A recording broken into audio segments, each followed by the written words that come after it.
stupid income threshold on this, and it's going to be at $1,400.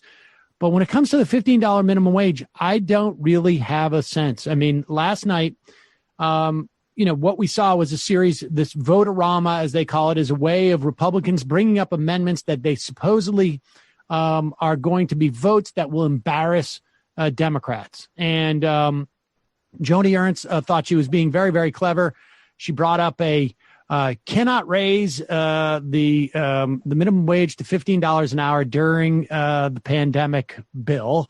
And, this is honestly just like not a very bright way to write it, because she thought that she had nailed everybody and got them to vote against it so that they could, that they could go back to their small business owners and say, look at what they're doing to you on a pandemic, forcing you to pay $15 an hour for employees who won't even show up, type of thing. And then Bernie Sanders was like, you know what? I'll vote for it because my bill doesn't even call to raise the $15 minimum wage during, in the next, whatever it is, 6 months, 8 months. It's going to phase in over the course of 4 years. And that was that. And so, what is your sense of where this goes? I honestly don't know. I mean, this is a tough one. I know that, Sanders, obviously, and he's the new chairman of the budget committee, which is, kind of interesting in itself, that, he's adamant about this. And I think that most of the progressives, and they're, I think Wyden, I think actually was with him on this as well. Not your usual suspects, in other words. I mean, this has got some wide, support within the Democratic caucus. And so, I don't know if this is going to be something that they somehow push out of the COVID bill. I mean, there's a possibility that will happen. But it seems to me like they're talking about things like having different thresholds take place in different states that are starting from a lower level, that they will have a different sort of timetable. Timetable for doing it. So there are things that are being discussed. And one of the things that you just have to keep in mind here about this, $15 minimum wage was just, I don't know, maybe 3 years ago, unthinkable on a national level. I mean, they were fighting when Hillary Clinton ran. She took all kinds of grief for proposing a $12 minimum wage, and the Fight for 15 was a grassroots initiative that and it went way above even what some of the liberal economists were proposing at the time, saying, "Ooh, that's just." And they, of course, the liberal economists weren't against it because it was economically problematic, because it isn't, and we've proven that all over the country where they have done it. It was because they decided that it was politically difficult. Well, economists shouldn't talk about politics. That's right. Really not, we don't need to hear from them on that particular thing. And they were wrong. And it turns out that this is a mainstream idea. To me, the argument right now rests solely on the fact that Florida, red state, Trump-loving Florida, just voted for a $15 minimum wage. And if they can do it, everybody can do it. And it just proves that this is not a loser of a political argument. So, I think we need to give the progressives some kudos here, because this is one of those issues where it just shows, go ahead, shoot the moon a little bit here. Just see if you can get this into the mainstream. And of course, because economically it was totally logical. I mean, what is $15 an hour add up to yearly? It's like $31,000 a year. It's not like anybody's getting rich off of this. No. And we know that based on productivity, if it had kept pace with productivity in terms of what is actually being generated in the economy, it would be closer to like $24 an hour. All right. So I want to talk about just sort of the other there, and you and I have had this conversation. I think, and Emma, we've also discussed this, that there are two essentially media universes that Americans function in. And one is distinctly conservative now, and this was not the case 15 years ago. It used to be that conservative media stream, if you will, would try and get into the mainstream media. They would go through Drudge, and they would go through Fox, and then it would become a bigger narrative. Now, over the past 4 or 5 years, 6 years, 7 years, it has split. to where the conservative stream of media is self-sufficient. It no longer looks to infect, if it were, the mainstream media. It just lives on its own. So you have people who are like Marjorie Taylor Greene and, who are the 75% of Republicans are convinced that Donald Trump won the election.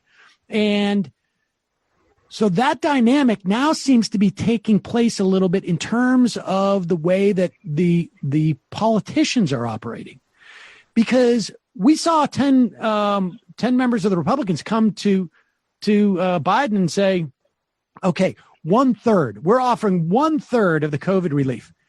The rest of the party, the other 40 members of the Republican Party, or 39, they're not even engaging in dealing with a pandemic. And as bad as it looked for those 10 Republicans to come like, we demand less relief for the American public during this pandemic, people forget there's still 40 other or 39 other Republicans who just apparently not interested in any of it, like getting engaged in any of it. They have no idea as to what we should do about this pandemic. It's like they are living now in an alternate, like they're not even interested in governing or even being an opposition party within the context of our government.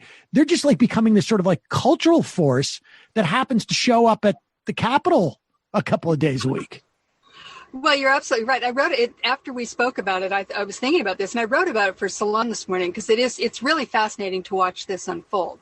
With just as another example of what you just said, the Marjorie Taylor Greene vote, that was the public vote, right? This was the vote that all the people were going to know exactly who voted what.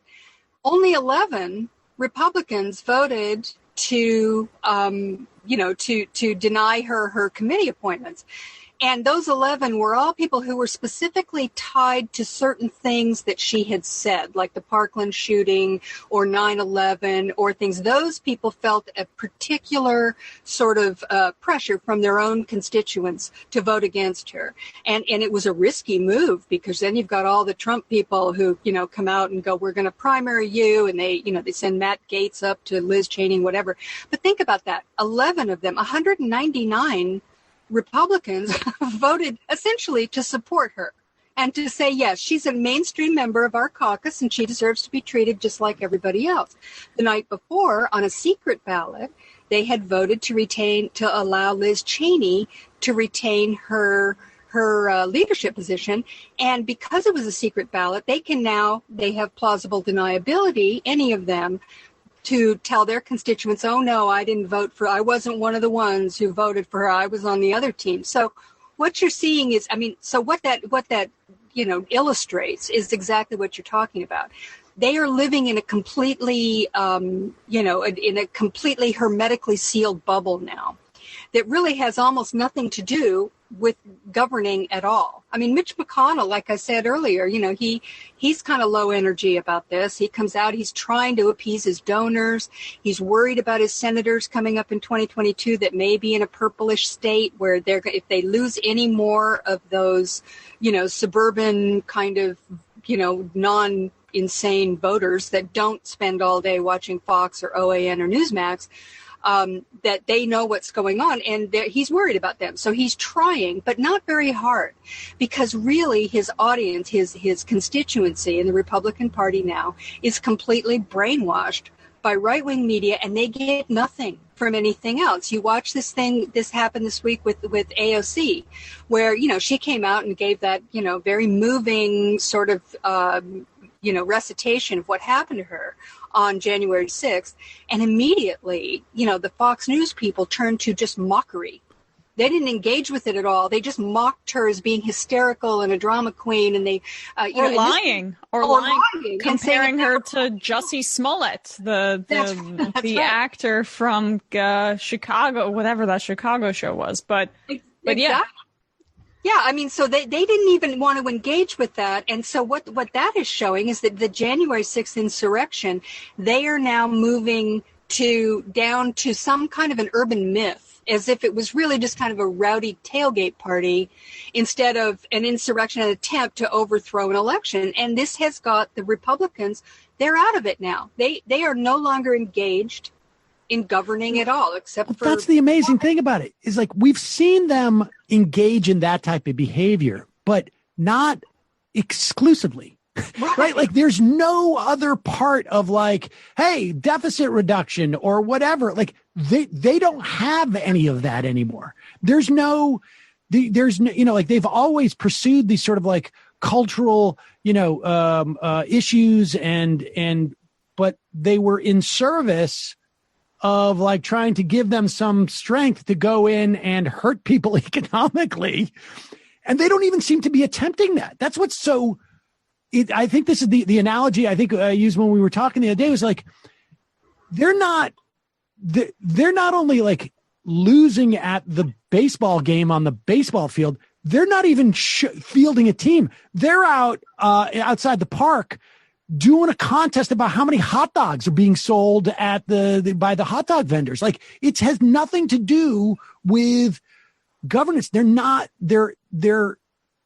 an opposition party, but not within the context of government. They're developing a counterculture that doesn't even seem to have a political wing, or at least a governmental wing. During the Trump years, they had full power for the first 2 years. They had it all. And they had the Senate and the presidency in the second 2 years. And what did they propose to do ever? They did just tax cuts was the only thing that they did. And then they tried to repeal Obamacare, and McCain came along because he had a grudge against Trump, and they got lucky. We got lucky, and he, thumbs down. They didn't do anything else. They don't have an agenda. And, it's funny because I went back and realized as I was writing this piece for Salon that look at the Republican platform. They didn't do one. They That's didn't right. even put one through. They said we provide, we hereby, pledge our support for Donald. Forgot about that. That was it. They do not have an agenda anymore. There's nothing left of it. It's all, they did everything they could. They cut every tax they could. They Grover Norquist and his drowning the government in the bathtub. Well, that hasn't worked out too well when you look at the kind of crises that we're facing. And I just don't think they have any answers for this. What are they going to do? Come out and say, well, the way to deal with the pandemic is more tax cuts? How can they possibly, they have nothing to say. So they've retreated into this other world. And I don't know that they necessarily want to, the people in Congress, or at least most of them. They just have no choice. That's where their voters are. Their voters are no longer engaged in politics as we've known it either. Their voters are now QAnon conspiracy, their culture war, and Donald Trump.